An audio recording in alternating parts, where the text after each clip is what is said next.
What up? It is EJ with another edition of Next Up with my girl, Mackenzie Nicole. What's good? Hi. I'm How happy you to be here. doing? I'm great. How are you? I am loving you all. Where are you from? I'm from Kansas City, but I live between KC and LA. Okay, because I was like, the way how we like are up on the stage, like chilling and vibing and whatnot, how we like talking back and forth. You seem like a very northeastern type of person. Really? Yeah, like New Yorkish. Thank you. I love New York, so I'm totally okay with that. Really? Is that makes your me favorite really place to go?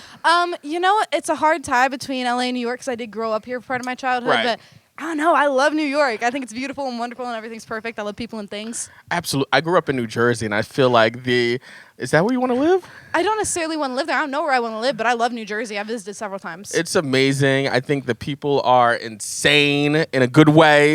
Y'all have Dunkin' Donuts like every 2 blocks. It's so funny because I came out here and I'm like, where's the Dunkin' Donuts? I need me They're some hidden. Right. I don't think there's any out here. I've seen one in LA in my entire years of living. So you're a back and big forth. Dunkin' fan. I am. I love Starbucks. Don't get me wrong, but like there was a point in high school where I lived on Dunkin' Donut pumpkin spice coffee, their bagel sandwiches, and like extra polar ice gum, and that was it. Like those were all the things I ate. I'm just going to glance over that you said pumpkin spice and keep it moving.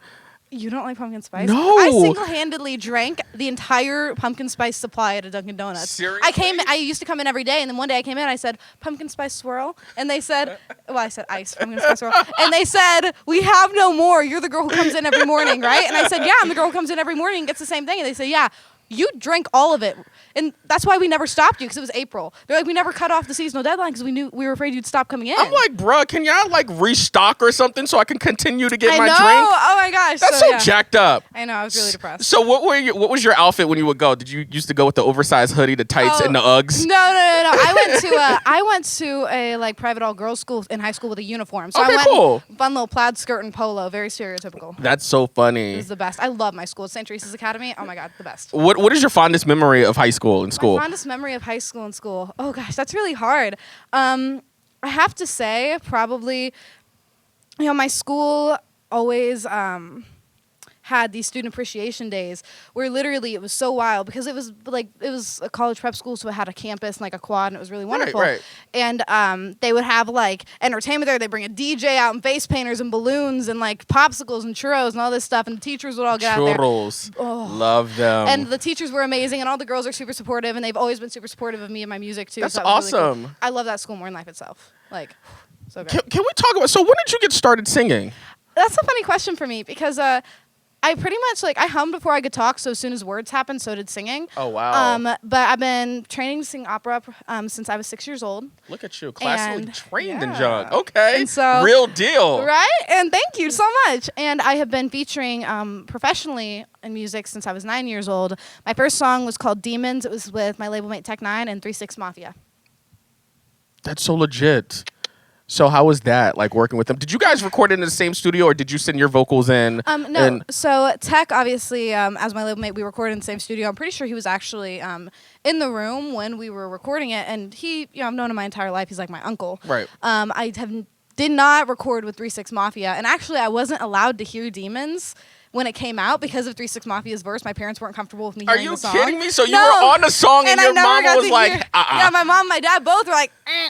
And then like later on as a high schooler, like I finally heard the song because it occurred to me that I still hadn't heard it. Like I'd heard my hook, Right. but then they like skipped over everything else. And then I heard it for the first time and I was like, that's not that bad. But then I was like, well, for a 9-year-old, maybe. It's so funny because whenever I talk about 3-6 Mafia, I always have to say Oscar Award winners 3-6 Mafia. Right? Because they won. Do you remember that? They won for the song in Hustle and Flow. Do you remember that? Was it Hard Out yeah. Here for a Pimp? They won an Oscar for that. Like, how awesome I love is it. that? I love that. My heart and soul, like, even though I'm doing pop, I'm spearheading the pop division on a rap label. Oh. Rap is my passion. Like, I love hip hop and rap music. It's what I grew up Post with. Malone. Oh. Can we please talk about this Yeah, right we quick? can. Okay, everyone at work is so done. Everyone at work is so done hearing me talk about Post Malone. No, you know what? If that's your dude, you talk about your dude. That is my boy. I love Post Malone. We need to get a collab with that dude. You don't understand. If Post Malone met me, I would terrify him because I Would love him you? so much. I would because I literally have talked I'm pretty about sure him he's too used to much. it. Like, I don't know, Well, man. your Twitter is definitely popping. What did you say? Those of you that think I already tweet so much about Post Malone will hate to see my drafts. So what have the people haven't seen? I'm so Oh my gosh, stop it. Oh my He God. just thinks he's a really talented fella. I got into a verbal altercation with a coworker who was like trying to convince me. He's like, I feel like you're in love with Post Malone, and I was like, I'm not. And so what? And I was like, first of all, it's completely platonic. I just overstate my feelings. And he was like, really? Would you date him? And I was like, maybe. Yeah, it's Post Malone, though. Right. 92 Explorer is an amazing song. Bruh, I heard a couple of weeks ago. Well, me too, but that just happens all the time because of me. But like, listen, 92 Explorers. We did like a album preview on the radio station a couple of weeks ago, and that song is so amazing. Also, the one with Sway Lee. Oh my God, really? Because for me, my favorite collab off the album, obviously Psycho's amazing, Rockstar's amazing, Right. But Ball for Me with Nicki. And I was so shocked because when I first saw it, I was like, Nicki and like Post? Like, really? Mm-hmm. I heard it, I was amazed. But 92 Explorer, like, ooh, baby, ooh. I was just like, We need to make that happen to figure out like who we need to call somebody at Republic Interscope, which one? Where he's on to like Republic to be like, we need to get that collaboration popping. Yeah, we do. Like I said, I'm a little scared of meeting because I'm afraid he's gonna be like, leave the room and be Absolutely. like, she's a psycho, get her away from me. No, I feel like when you are with your peers, I think when you are with your peers and you can appreciate someone else's good music, they understand it. Yeah. You know what I'm saying? Yeah. That's all I'm saying. That's all I'm There's doing. nothing weird about that. Nothing weird about that. You know what I mean? Yeah, 100%. All right, let's hurry up and change the subject great. because clearly this is flustering you. Yes, I've been harangued for my love of Post Malone nonstop since Why? Friday because I talk about it too much. I feel like there is, like Luther, the great Luther Vandross says, never too much. There's never too much of anything. Yeah, thank you. You talk about whatever you want to talk about. I'm gonna send the link to this interview to everyone every time they're like, Mackenzie, please stop. No, you do whatever you want to do. Cause why? Cause it's your life. I need better friends. I need more friends like you. You know, listen, I'm available. Thank you. I have one slot open in my friendship application, and you know what? It just went to you. Oh my God, can we exchange friendship bracelets now? Yeah, I think I have a kit up in the studio. Oh my God, yeah. We'll make it happen. So what's next? What can we expect? Wait, right quick, before we jump into that, can we talk about Deleted right quick? Is that about internet trolls? Okay, so yeah, Deleted was a song that is co-written between me and my label mate Chris Calico, and it stemmed from a conversation about my first single, Acting Like You Know, because Deleted is my second single. Right. And what I was saying was, in the music video and all that, like, I don't read the comments because I started, feeling more degraded by the negative than validated by the positives I, say. And a couple days later, he called me up and he's like, hey, I think I got something for that. And then we kind of created the song, and it became this sort of anthemic, like even anti-bullying or anti-internet troll thing. But in reality, like for me, it was even deeper than that in terms of like really think about how much art and how much innovation we're missing from people who were told no. You know, people who listened to, for lack of better terms, like trolls, haters, etc., whatever you want to call them, right? Like, imagine, to be quite real with you, like the church trolled Galileo and he was right. Like, and it's the same thing where if you don't, like, if people continue to listen to their critics and not follow their passion regardless, oh my God, we would have nothing. And so really the song for me was not even engaging with the sort of criticism and negativity, recognizing when it's not constructive and not letting it deter you, because what you're creating or what you're trying to do could be, earth-shattering, but you'll never know until you do it, and you can't let people stop you from doing it. So that's really what Deleted means to me, and it's done this really cool thing that both it and Acting Like You Know have done, and in reality, my album is starting to do, I'm noticing, which is it's becoming these totally diverse meanings to the people listening to it with this common theme of empowerment, which is really what I'm all about. Right. And I love that, because that's something that in my own life, with my own self-esteem or experience with others, I've always tried to get that control, get empowerment, get a little bit of freedom. And so I love that music can do that for other people. If it's my music, that really means a lot to me. Like, I was feeling that Deleted is definitely taking your power back, if that makes sense. And Exactly. I feel like that can be anything. That can be a relationship that you just went through, a breakup, you know what I mean? And it's like taking that power back. And it's had this really crazy effect where, like, I'm really fortunate to have a very diverse fan base in terms of I have people who are, middle-aged or parents listening to music. I have very, very young kids. I have people my age and all from all walks of life. And some of them hit me up via my socials or when they see me at concerts and are like, oh my God, the situation I was in with my parents, Deleted, or this situation I was in with a friend or with my art, with my career, with my job. Like, people have really embraced it in different ways, which has been really cool, you know? Like you said, it doesn't have to just be like the literal, I'm a musician getting terrible comments on my music and I'm going to delete them. It's become, you know, it's what it's supposed to do. It's become a metaphor for other things. And you know what? Use that as motivation for these clowns. Because the one thing that really irritates me is how I feel like sometimes, not necessarily fans, because I feel like fans won't say anything that will make you feel a certain type of way online.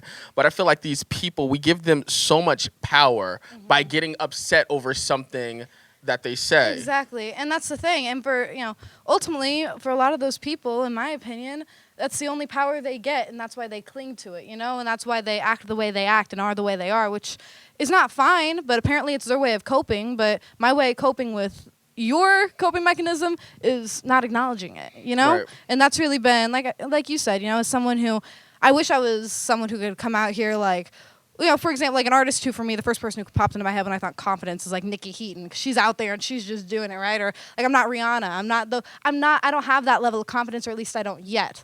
Or the perceived confidence, you know what I mean? Let But me tell it's you, getting there. someone who can get up on stage and to sing in front of people, like I think that singing in front of a room like this, where everyone is peering into your soul, and you're up there like singing and doing your thing, that is a certain type of confidence. Well, So don't necessarily knock that. I just think that you have to learn like to. All right, if that's how you feel, whatever. It's just, that's not putting money into my pocket. I don't care. I love that. You know what I mean? Thank you, though. Because, you know, it's just everyone has their own niche issues, you know? And, again, I think that the huge point of being an artist who can make empowering music, intentionally or unintentionally, because I never expected people to feel the way they did about some of the songs I've put out, is, you know, getting to help people, again, cope with whatever their bag of tricks is, whatever they're struggling with, or whatever it is that sort of keeps them up at night, you know? And that's what's really important to me. You know, I love people, and I love connecting with people through the music, and that's the important thing to me. I don't think people understand that when you do something like this, where you're super vulnerable and you are, well, when you think about it, you're up here, you're talking about something that happened to you, that it struck you enough that you had to write a song about it. So you're up here releasing your feelings and whatnot. And I think that if you are up here doing that, and like the actors and singers and stuff, like there is a certain type of insecurity that we have. Yeah. And for an internet troll to like prey on that, it's just like, what type of person are you? Exactly. And, you know, the thing that I have said about performance is something that, you know, no one flocks to performance out of confidence.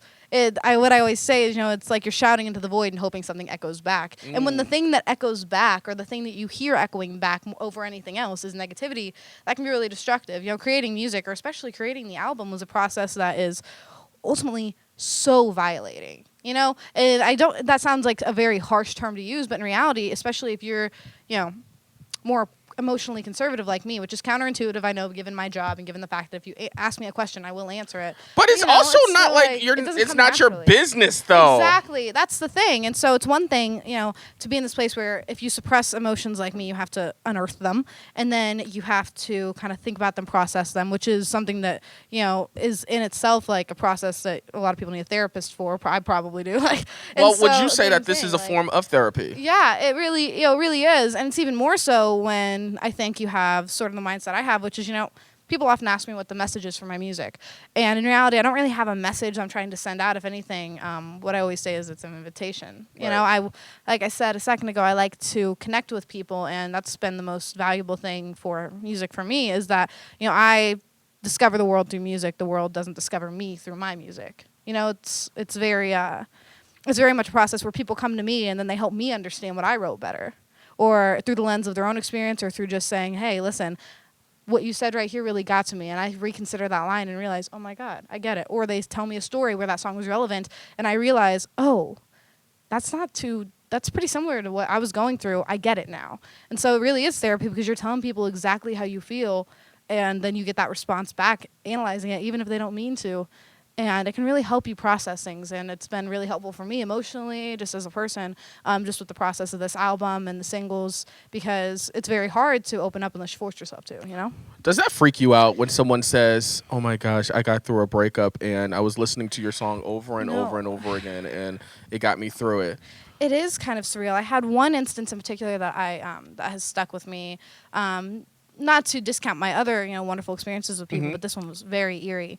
I was at a show in Kansas City, and I was out by merch after my set. I was signing some stuff, and a girl walks up to me and says very matter-of-factly, not nonchalantly, but very matter-of-factly, hey, my name is, and I just want to let you know your music saved my life. And I kind of had this moment where I, almost got wanted to throw up because it was so much at one time to have someone look at you and say, not some grand gesture of, and I gotta say your music saved my life. It wasn't something like that. It was something that she said with such conviction and such simplicity that this was just a fact of her world. Hello, my name is this, and your music saved my life. That came so naturally to her that it freaked me out. And the fact that my music has become the second nature part of someone's survival, that's incredible. And at that point, I'd only released a couple singles in my features with other artists. And so to hear things like that, to think that what some artists are to me, I am to other people, is I don't get it. And there's a mental disconnect for me where it just doesn't register. Maybe one day it will, but it's a very bizarre feeling. Because you're just sitting there singing about your feelings. Did you stop in your tracks after she said that? Oh, 100%. I couldn't stop hugging her because it's so weird. Because, I wrote a song called These Hands alongside my label mates, Prozac, Tech Nine, and Recognize. And I was the first person to do my piece on the song. I did the chorus. It was Prozac's song, and he had the idea. He said, I want to talk about how these fans are always talking about how, strange music is this to them, our label, or how our music is that to them. But in reality, that music in this label wouldn't exist without them. And I said, for me, this was right after, actually, the incident I just told you about with the girl saying my music had saved her life. I realized, as someone who struggles, and you hear this in my album, with issues of my own, as someone who I have a hard time keeping myself alive. And so to hear that I have done that for someone else when I can't even do that for myself, it's unbelievable. And that's really what the song These Hands became about. It's see these hands reach through the darkness.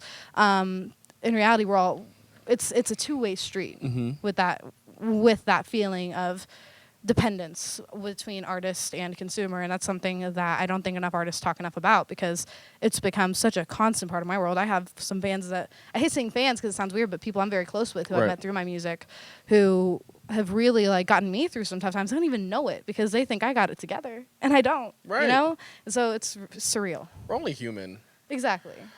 Wow, I'm just listening to you speak about that situation, and it has me over here wow, that's huge to hear that from someone, and to not know that that's all you're singing about. You're just singing about what's got you through a certain situation, and to know that something has got your music has got someone else through a situation, that has to be oh my God. It's super wild. Like I said, it's a very weird feeling. It's how I parallel it to how a lot of psychiatrists or therapists all have therapists of their own, Who's the therapist for the therapist? Exactly. It's kind of the same thing where ultimately... It's almost like a ping pong game. Exactly. You're the therapist and they're... You know what I'm saying? Yeah, it's a relationship. And a lot of people forget that it's not just, it's not a monologue, it's a dialogue between you listening and me creating the music. Sometimes I feel like some artists actually take it for granted.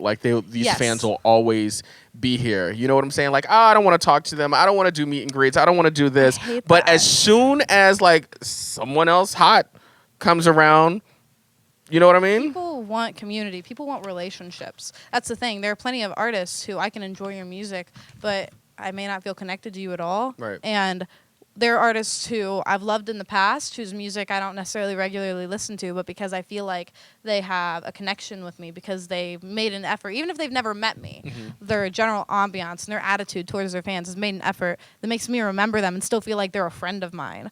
That's what I think is important. Absolutely. I think when you're an artist, it is always great to invoke an emotion, even if it's they don't agree with this song.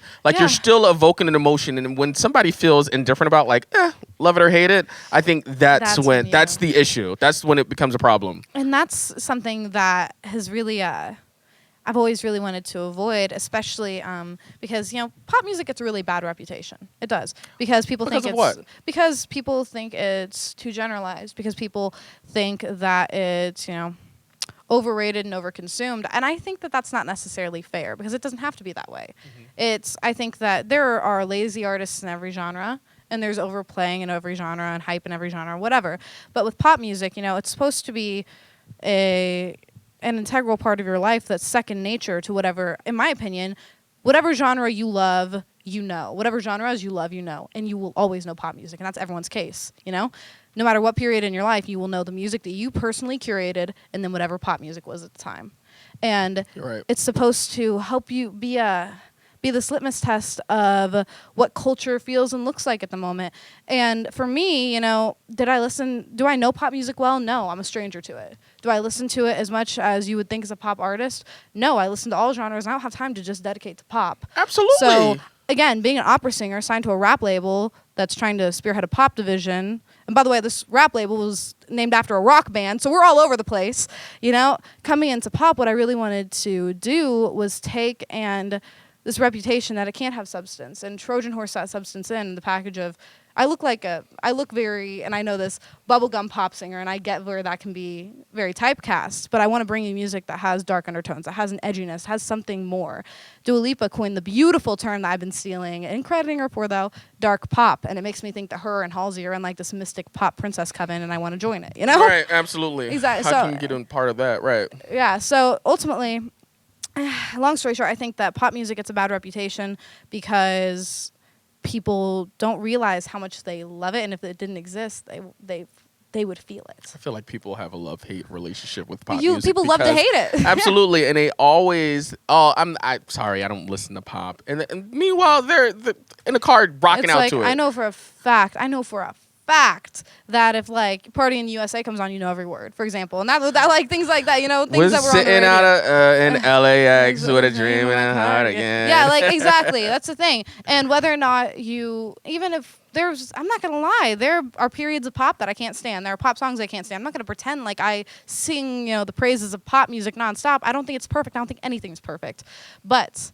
I do think that pop, especially right now, again, with artists like Dua Lipa, like Halsey, Dua Lipa's on fire right now. She's the best. I love her name, too. Do you love the one with Calvin Harris, One Kiss? Oh yeah. So good. I was surprised because sometimes, I didn't know how I would feel about them together, because Calvin Harris for me is one that, is always an interesting sound, and I always process it a little differently. But they together were wonderful. I also feel like he went a different direction with this song. Exactly it's so good. It's very clubby. It's so good. Yeah, I really love it. And I feel like also people feel like they're betraying sometimes their genre of choice because they like pop music too. And it's like they can coexist. Like I can be a hip hop fanatic, and especially like my niche is like 90s West Coast. Like I love hip hop and like Midwest, like horrorcore, all that. But I can still go and listen to Dua Lipa and Calvin Harris. I can still listen to Taylor Swift. People get stuck in their lane too often. How about you can like more than one thing? How about that? Integrate things culturally. Be a more diverse person. Be colorful. Do your thing. Exactly. Do whatever makes you happy. I think people get so wrapped up in how they are perceived instead of doing what makes them happy. Exactly. And I'm, again, maybe this is just the artist wanting complete creative control and wanting everyone to have complete creative license over their own lives side of me coming out. But, it devastates me that you wouldn't just like something because you like it. Like, everyone goes through a period where you're like, I hate One Direction and I love Green Day. Like, that was that was me in middle school. But, then I realized that was dumb and I could like both. And then I got over it, you know? But yeah, those are just my feelings. You have a lot of them now. I definitely, I feel like I can talk to you for probably the next 30 hours. I would love to. over just chilling and hanging out. Yeah. We definitely appreciate you stopping by, Thank Mackenzie you so much. Nicole. Yes. Thank you. Thank you so much.